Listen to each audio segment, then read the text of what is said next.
दोस्तों आज का वीडियो अपूर्व श्रीवास्तव के लिए है। ये पीजीडीएम फाइनेंस के छात्र हैं, जानना चाहते हैं कि आगे आने वाले वक्त में किस तरीके से अपने सीवी को सुंदर बना के फाइनेंस में अपना सिक्का जमा सकते हैं। अपूर्व मेरा पिछले से पिछला वीडियो देखना बिल्कुल मत भूलिएगा। उसमें मैंने रेज्यूमे बिल्डिंग के टिप्स एंड ट्रिक्स शेयर की हैं और ये सारे के सारे tips and tricks CV building में भी लागू होती हैं। अब शुरुआत करते हैं सीवी को सुंदर बनाने की। एम्प्लॉयर्स आज के समय में सिर्फ और सिर्फ हार्ड स्किल्स यानी कि टेक्निकल स्किल्स नहीं देख रहे हैं। टेक्निकल स्किल्स के साथ साथ आपके पास सॉफ्ट स्किल्स भी होनी चाहिए। इसका ये मतलब है कि भले आप फाइनेंस के छात्र हैं, फाइनेंस में अपना करियर बनाने की सोच रहे हैं, लेकिन आपके सीवी को सुंदर बनाने के लिए आपके पास पर्याप्त मात्रा में टेक्निकल स्किल्स और सॉफ्ट स्किल्स यानी कि hard skills plus soft skills का हाइब्रिड कॉम्बो होना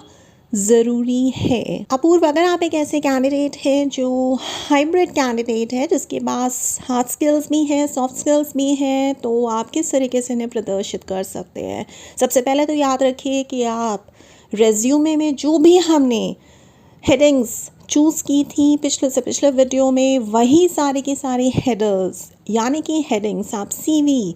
को बनाने में भी इस्तेमाल करेंगे। शुरुआत करेंगे आप वाव हेडलाइन से, जिसे हम विनिंग हेडलाइन कहते हैं या फिर सीवी हेडलाइन भी बोल सकते हैं। उसके नीचे आएगा आपका सीवी स्टेटमेंट यानी कि वाव स्टेटमेंट या फिर विनिंग स्टेटमेंट। उसके नीचे आएगा हमारा समरी के नीचे वर्क एक्सपीरियंस के नीचे एजुकेशन के नीचे आपका हॉबी। फिर जाहिर सी बात है आपका सिग्नेचर्स होंगे, डेट के साथ आपका सीवी कंप्लीट होता है। लेकिन क्या सिर्फ सीवी सिर्फ इतना सा ही है? जी नहीं, ये सारी बारीकियाँ आपको पता होनी चाहिए और यही सारी बारीकियाँ आपने कैसे संभाली हैं अपने वर्क एक्सपीरियंस में। चाहे वो वर्क एक्सपीरियंस पेड था कॉलेज लाइफ का था या आपकी पर्सनल या फिर सोशल लाइफ का था, ये सारे के सारे एग्जाम्पल्स आपको क्वांटिफाई करके यानी कि नंबरों से खेल के, साइनेजेस से खेल के सीवी में लिखने हैं। आप रेज्यूमे बिल्डिंग वाला वीडियो जाके ज़रूर देखिए, आपको पता चलेगा बीइंग अ फाइनेंस स्टूडेंट कि आप स्टेटमेंट्स बनाते हुए बहुत ज़्यादा ध्यान रखेंगे कि ज़्यादा से ज़्यादा आप रुपी का, डॉलर का, परसेंटेज का और नंबर्स यानी कि फिगर्स का इस्तेमाल कर रहे हैं, टाइमलाइंस का इस्तेमाल कर रहे हैं, साथ साथ में कॉन्टेक्स्ट का भी इस्तेमाल कर रहे हैं।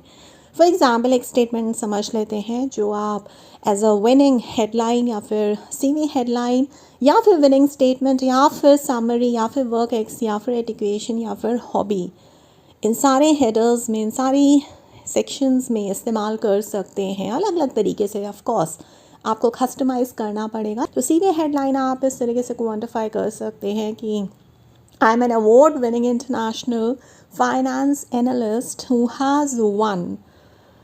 an award in 2024 for increasing a revenue of ABC company by 200% in 3 months, which is triple the company's average. इस winning headline and winning statement में आपने दर्शा दिया है, जता दिया है एम्प्लॉयर को कि आप ऐसे वैसे इंसान नहीं हैं, आप एक अवार्ड विनिंग कैंडिडेट हैं जिसने 200% यानी कि 200 आपका नंबर हो गया, प्रतिशत आपका साइनेज हो गया, जैसे मैंने बोला कि परसेंटेज, रुपी, डॉलर कुछ भी इस्तेमाल कर सकते हैं। तो 200% वो भी 3 महीने में, 3 मंथ्स आपका टाइमलाइन हो गया, which is triple the companies average. ये आपका कॉन्टेक्स्ट हो गया। तो नंबर, साइनेज, टाइमलाइन, कॉन्टेक्स्ट, ये सारी चीज़ें आपने इस्तेमाल कर ली और इन्हीं सारी चीज़ों को इस्तेमाल करके कस्टमाइज़ करके आपको हर हेडर के अंडर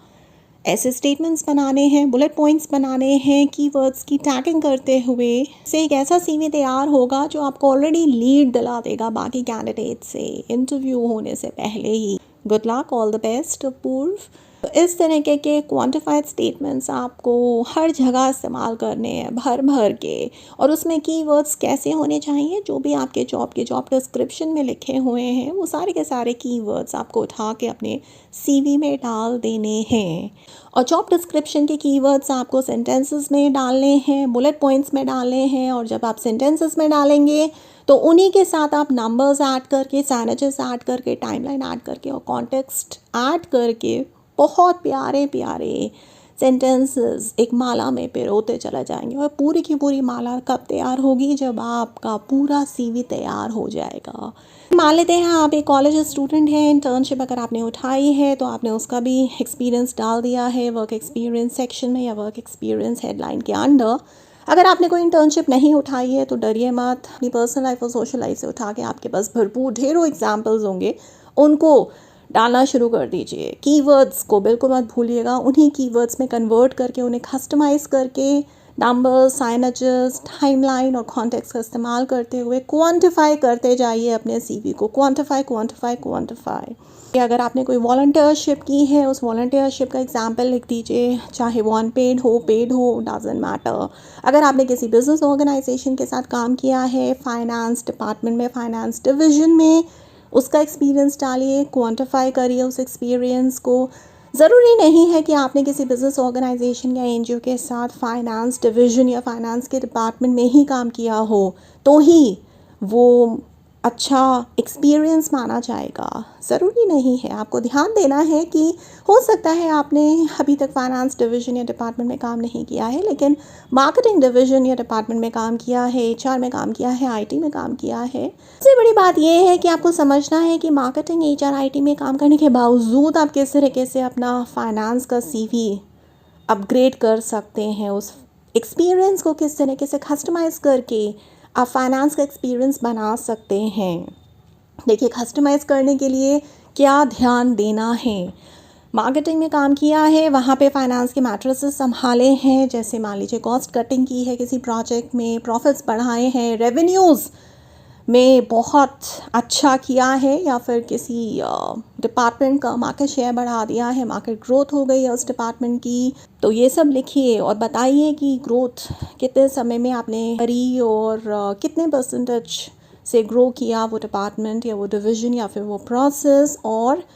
वो कंपनी का कितना प्रतिशत था, या ट्रिपल था या फिर क्वाड्रुपल था। इस तरह से क्वांटिफाई करके लिखते जाइए। मान लीजिए अगर आपने आईटी में काम किया है तो आईटी इंफ्रास्ट्रक्चर के कुछ प्रोजेक्ट्स उठा लिए हैं, कुछ डील्स उठा ली हैं, क्रैक की हैं, जिसमें आप अलग अलग कंपनीज़ की, एजुकेशनल इंस्टीट्यूट्स के हार्डवेयर इंफ्रास्ट्रक्चर को सप्लाई कर रहे हैं बहुत ही कम दामों में, क्योंकि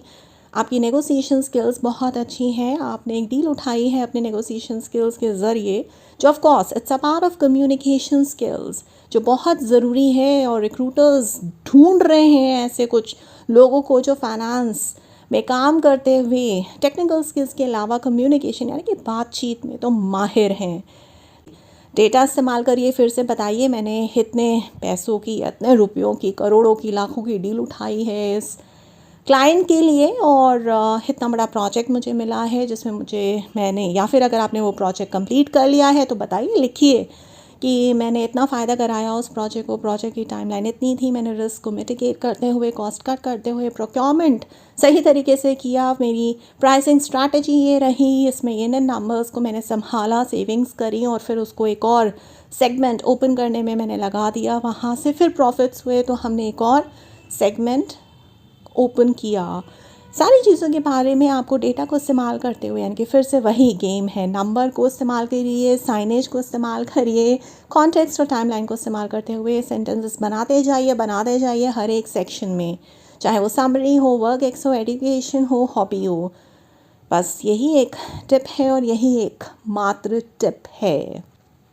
वॉलंटियरशिप के अलावा अगर आपने किसी इवेंट को ऑर्गेनाइज़ किया है, अगर आपने किसी एनजीओ के लिए क्लाइंट बढ़ाया है, या उनको लोन्स दिलवाए हैं, या पार्टनरशिप्स दिलवाई हैं, तो कौन कौन से पार्टनर्स हैं, उन्होंने कौन कौन से इवेंट्स स्पॉन्सर किए, स्पॉन्सरशिप में उन्होंने क्या क्या किया, अगर ट्रेनिंग्स प्रोवाइड की हैं तो उसके बारे में लिखिए, कितने स्टूडेंट्स या एग्जीक्यूटिव्स या मैनेजर्स या लीडर्स की उस प्रोजेक्ट के थ्रू हेल्प हो पाई है वो बताइए, उन्होंने कितने स्टार्टअप आइडियाज़ पिच किए, कितने आइडियाज़ एक्सेप्ट हुए, कितने एंजल इन्वेस्टर्स ने उनके आइडियाज़ में पैसा लगाया, फंडिंग मिली, क्राउड फंडिंग आपने करी, टीम बनाई, और उस पैसे को आपने कहाँ लगाया। अगर आपके पास भी कोई ऐसा बिज़नेस आइडिया था जो आपने इंटर स्टेट या national level business school pitch competition में जीता या पिच किया इन्वेस्टर्स के सामने, और आपके बिजनेस आइडिया को एक्सेप्टेंस मिली, उसमें एंजल इन्वेस्टर्स ने इन अ नॉर्मल बैलेंस आके पैसे लगाए, मंजूरी दे दी, बिजनेस प्लान उन्हें बड़ा पसंद आया, स्पेसिफिकली आपकी फाइनेंस या फिर ग्रोथ स्ट्रैटेजी, तो उसके बारे में बताइए, क्वांटिफाई करके उसको एम्प्लॉयर के सामने रखिए। इसी तरीके से हॉबी सेक्शन में अगर मान लीजिए आप किसी स्पोर्ट्स टीम का हिस्सा हैं, लीडर हैं, कैप्टन हैं, आप फंड्स इकट्ठे करते हैं अपनी टीम के लिए और इवेंट्स ऑर्गेनाइज कराते हैं और अवार्ड्स, यानी कि अगर वो टीम जीतती है तो उसके प्राइस डिस्ट्रीब्यूशन भी होता होगा, उसकी ट्रॉफ़ी दिलाने में आप कितना पैसा लगाते हैं, किस तरीके से आप उस पैसे से प्राइजेस खरीदते हैं, और captain, being a captain of the team या फिर बीइंग एन इवेंट ऑर्गेनाइज़र, आप किस तरीके से उन प्राइजेस को बांटते हैं और किस तरीके से आप बजटिंग करते हैं। कहने का मतलब ये है, वो भी आप बता सकते हैं हॉबी सेक्शन में। डेटा को इस्तेमाल करना है, फिर से मत भूलिएगा, नंबर्स को साइनेजेस के साथ, प्लस टाइमलाइन एंड कॉन्टेक्स्ट होना चाहिए। ज़्यादा से ज़्यादा अपने सेंटेंसेस को या स्टेटमेंट्स को या सीवी को स्ट्रॉन्ग बनाने के लिए मजबूत तो करना है ना। तो माला जो आप बना रहे हैं, जिसमें छोटे छोटे प्यारे प्यारे सुंदर सुंदर फूल पिरो रहे हैं, उस माला के जो फूल हैं उनको एक मज़बूत धागे में पिरोना है, ताकि वो धागा इतना मज़बूत कि टूटे नहीं। तो क्वांटिफिकेशन वही धागा है आपके सीवी अपडेशन का, जो सीवी को ब्यूटिफाई करता है और फूलों को अपनी जगह पे संभाल के संजो के रखता है, कि माला सालों साल ता उम्र चलती रहती है। वो माला आप किसी को भी पहना सकते हैं आगे आने वाले वक्त में। इसके अलावा अगर आपने किसी एनजीओ के लिए, बिज़नेस ऑर्गेनाइजेशन के लिए फाइनेंशियल रिपोर्टिंग की है, या मान लीजिए अगर आप ट्रेडिंग करते हैं स्टॉक्स में, आपका अच्छा खासा दिमाग चलता है, आप लोगों की या मित्रों की मदद कर चुके हैं, या फिर ऑडिट्स करते रहते हैं आए दिन, और आपकी वेबसाइट भी है, अगर वेबसाइट नहीं, अगर आपका कोई लिंक्डइन पे प्रोफाइल है जहाँ पे आप फाइनेंशियल एडवाइजरी जारी करते हैं, लोगों को बहुत सारे ऐसे ब्लॉग्स के ज़रिए अवगत कराते हैं कि स्टॉक्स में क्या चल रहा है या ट्रेडिंग किस तरीके से आपको सही लगता है करनी चाहिए, एथिकल प्रैक्टिसेस इन ट्रेडिंग या फिर ethical practices in green loans, so on and so forth, या फिर ethical practices in crypto currency. इन सब में अगर आपको काफ़ी अच्छी नॉलेज है, बढ़िया नॉलेज है, तो ऑथेंटिक सोर्सेस को वहाँ पे अटैच करके टू वैलिडेट जो भी आप बता रहे हैं, जो भी एडवाइजरी दे रहे हैं लोगों को, वैलिडेशन बहुत ज़रूरी है ऑथेंटिक सोर्सेज का। तो आप उन लिंक्स को अटैच कीजिए गूगल से लेके, ताकि लोगों को विश्वास आए, आपकी जो भी जानकारी है उसमें और ज़्यादा वज़न आए। हम ज़्यादातर उन्हीं लोगों पे विश्वास करते हैं जिनके पास काफ़ी एक्सपीरियंस है, ये मैं नहीं, रिसर्चर्स बोलती हैं। तो आप जब ऑथेंटिक सोर्सेज के लिंक्स लगाएंगे, डेटा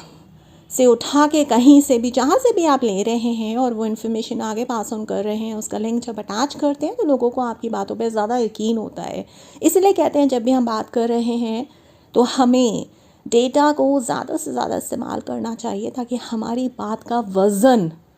हो। अगर आपने किसी ऑर्फनेज में डोनेशन दी है और वो डोनेशन शायद आपके सेविंग्स से आई है, और उस डोनेशन से ऑर्फनेज में बहुत सारे काम किए जा रहे हैं और